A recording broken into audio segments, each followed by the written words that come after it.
જય શ્રી કૃષ્ણ, જય માતાજી. સ્વાગત છે તમારું અમારા નવા વ્લોગમાં. અને હવારમાં કામની ધડબડાટી બોલતી હતી, અવાજ આવતો હતો. બધા ટીપમાંનું કટિંગ કરી નાખ્યું છે, કારણ કે આપણે છે ને એની ગમાણ બનાવવાની છે. અને આપણી ગાયો છે ને હવે અહીંયા એકની એક જગ્યાએ છે ને હવે થાકી ગઈ છે. કોનો બધા જુઓ, લક્ષ્મીને બધા બેઠા છે. અહીં જુઓ ચકલીયું. અને હવે મસ્ત તડકો નીકળે છે 2 દિવસ થા, તો થોડોક તડકો નીકળે ને ત્યાં હવે મરી મસાલાનું કામ કરી નાખીએ. બાકી વરસાદ તો 12 માસ રહેવાનો છે, પણ થોડાક 2 દિવસથી થોડુંક ચોખ્ખું વાતાવરણ થયું છે આકાશમાં પણ, અને તડકો પણ સારો નીકળે છે. તો જે કાંઈ મરી મસાલો બાકી છે એ આજે જો મોવા જાય છે લેવા માટે આપણે. અને આપણા વાડાનું કામ એ બહુ મસ્ત થઈ ગયું. જો આ બાજુ તે પાઇપ નખાઈ ગયા છે, અને આ બાંધી દીધું છે. આ દરવાજો છે, આમ ધક્કો મારીને તો દરવાજો અંદર વયો જાય. એટલા માટે અહીંયા એક દરવાજો એટલા માટે બનાવ્યો છે કે આપણે આની આ કોબું હમણાં નથી ધોયું, કારણ કે આ પાણી બધું ન્યા જાય તો બધું પલ્લે તો કામ કરે ન ફાવે. એટલા માટે કોબું આપણે હમણાં નથી ધોવાનું. અને અહીંયા આપણે ગાયું ધોવા માટે લઈએ કે અહીંથી પછી દરવાજાને ધક્કો મારીને અંદર પાછી પૂરી રહી, એટલે પછી છૂટી રહી ગાયું. અને એક દરવાજો આપણે અહીંયા બનાવ્યો છે, પણ આ પાઇપની હેઠળ જે આપણે સિમેન્ટ નાખવી પડશે, ને જે કારેકનું કચરું હોય ને એ બધું જો આવી રીતના અહીંયા પેક થઈ જાય. અને આવી રીતના આમ ધક્કો મારશું એટલે દરવાજો ખુલી જાય. એટલે આપણો દરવાજો કદાચ આપણે ટ્રેક્ટર લઈ જવું છે ને તોય લઈ જાય એકશું, તો એટલો દરવાજો ખુલશે. હજી આની કરતાં વધારે ખોલવો હોય તો પણ ખોલશે.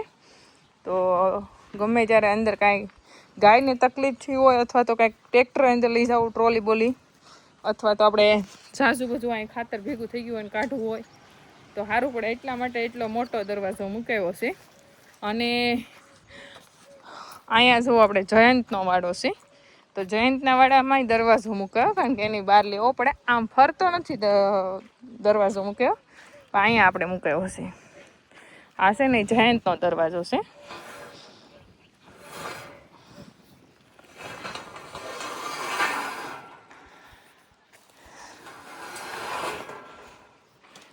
તો આવી રીતના છે દરવાજો જયંતનો, કે જે આપણે ખેંચીએ અને બારે કાઢીએ કે, અને ખેંચી અને આવી રીતના ખોલીએ કે.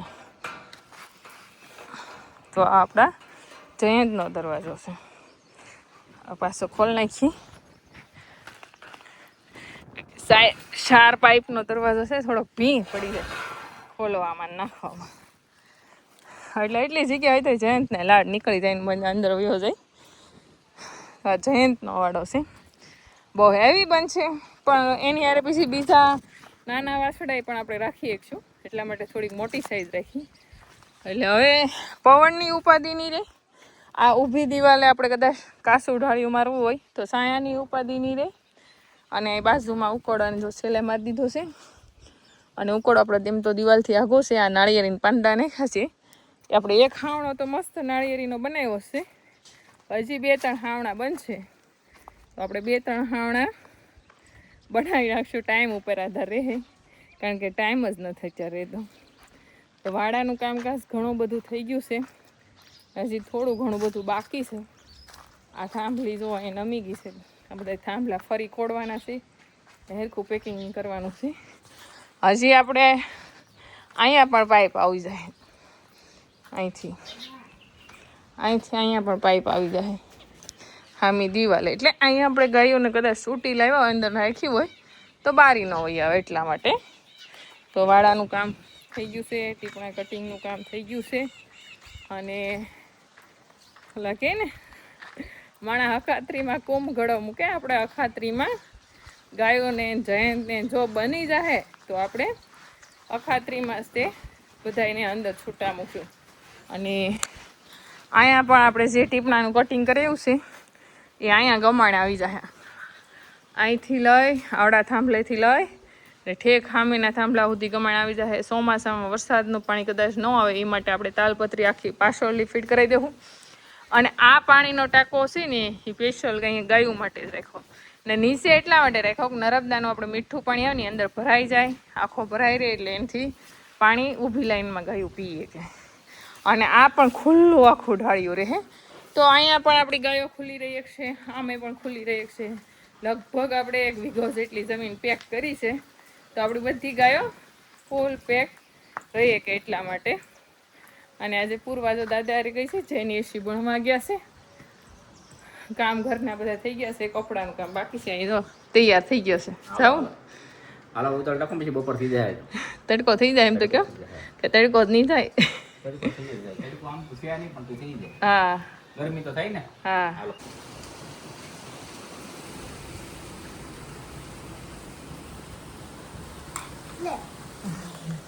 પૂર્વાને ફ્રૂટ બહુ ભાવે એટલા માટે આપણે ફ્રૂટ લાવ્યા છીએ. ને ફ્રૂટમાં છે ને કેરી, પહેલી સિઝનની નવી સીઝ વસ્તુ કહેવાય ને આપણે તો ઉનાળાની નવી સિઝનની નવી સીઝ વસ્તુ એમ ગુજરાતીમાં આપણા કાઠિયાવાડમાં કહેવાય છે. તો કેરી, પૂર્વાનું કેરી બહુ ભાવે છે એટલે પેલા ધોઈ દઉં બધી કેરી ફ્રૂટ, પછી પૂર્વા ખાય. પૂર્વા શું ખાવું? હે કેરી બધું ખાવું, બધું.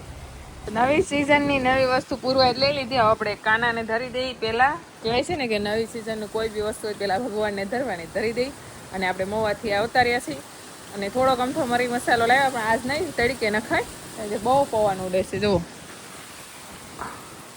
બહુ જ પવન છે, એમ એટલો પવન છે એની વાત કરવામાં. તો અત્યારે આપણે ધાબે મરી મસાલો ધાબે ઉકવે ને તો બધો ઉડી જાય, એટલે માટે અત્યારે કાંઈ હુકવશું નહીં. અને પૂર્વા કેરી ખાશે. ખાશ હે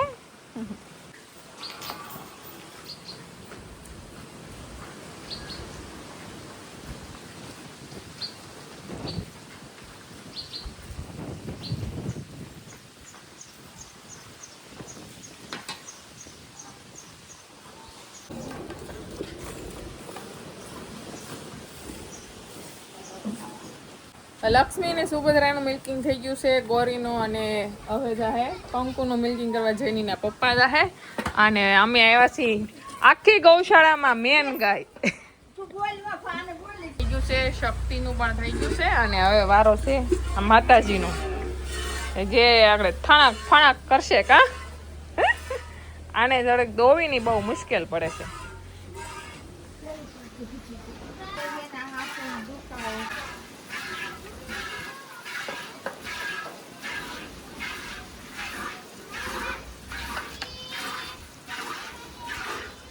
તો આપણી મોટી ગાયને છે ને એને વધારે ઘઉંનો લોટ પાવે, પણ આપણે હવે આપતા નથી. એનું ડાયજેશન થાય છે, થોડોક અમથો જાય, પણ એને જે ટેસ્ટ આવે ઘણા દિવસથી નથી આવ્યો, એટલે આજે આપણે એને થોડોક નાખશું. એટલે એનાથી એને મિક્સ છે, એમ તો એકલો ઘઉંનો લોટ નથી. એટલે એને એમ લાગે કે મનના મેવા આવી ગયા. જો કેમ ખાય એ લોટ ભાણે ને ત્યાં તો એને એવું લાગે કે મનના મેવા આવી ગયા, એટલો ભાવે એને. બસ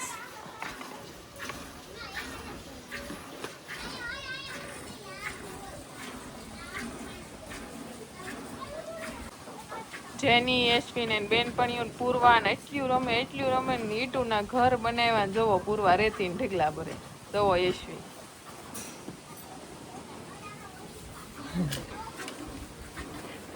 તો નાનપણમાં આવી રીતના ધૂળમાં ઘર ઘટલે ને કોણ રમ્યું છે? ઈટુ એથી અમે બહુ રમતા. હો માં તમે રમતા? ઘર હે ના બનાવતા તમે? હા અમારે અત્યારે પૂઠાના ખોખા નહીં આવતા, એનું ઘર બનાવી, ક્યારેક ઈટુનું બનાવીએ. એમાં ખીજાય કે હવે એ છોડ્યું ઈટું વેચીએ, વેઈ લીધી ને આડે અવળે કરી દીધી ને પછી મૂકી આવી. હા મજા આવે રાખતી છે ને. હરખી છોકરીઓ. કા પેલા છોકરીઓ ભણતી હારે, પછી રમતું હારે, અને વ્રતે હારે કરતું. અત્યારે છોકરીઓ ક્યાં કઈ જગ્યાએ ભણે ને ક્યાં રમે કઈ નક્કી જ નહીં. હવે જેનીને આપણે એમ જ માનવાનું કે કદાચ જેની બહાર જવાનું થાય 5મામાં, તો હવે તો હું અત્યારથી એની રમત જે છે એ રમવા દઈ છી. કોઈ દી કઈ ના નથી પાડતા. હું કે 5મામાં લઈને બહાર ભણવા વહી ગયું હોય તો પછી ક્યારેય રમી ન હોય કે એટલા માટે. આ બેને તો ખાણ ઉપાડી ગયા છે, તો આપણે મિક્સ ખાણ એને છે ને લાપસી કરી દઉં, લાપસી તને. તો ઉમાં જો એનું ખાણ ખાઈ ગઈ ને તો અહીંયા ઈ મોટી ગાય ખાય છે ને તો એને સુંગંધ આવે છે ખાંડની. તો એને એમ થાય ક્યારે તગારું ઓરું કરે તો ક્યારે લઈ લઉં. એટલે ઉમાં જો આ બાજુ આવે છે.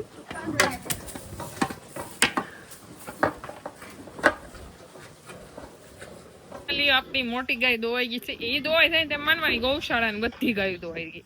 એટલી વાર લાગે અને એટલી તોફાન કરે.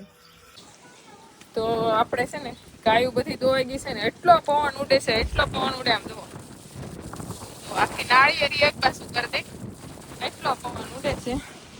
સાણા સો આવી છે કે આપણા સાણા હેરખા રહ્યા કે ઉડી ગયા. બધા ઉડી ગયા છે. તો ખાવા મીઠાઈ ગયા છે. તો આ જે સાણા બનાવ્યા છે ને આપણે મસાલા વગરના બનાવ્યા છે. કોઈ પણ પ્રકારનો મસાલો નહીં, માત્ર ને માત્ર એ લોકોને ધૂપ માટે. તો એટલા માટે ખાલી સાદા સાણા બનાવવાનું કીધું. તો આપણે સાદા સાણા બનાવ્યા. આ ઉડીને ક્યાં ગયા આમ તો જુઓ.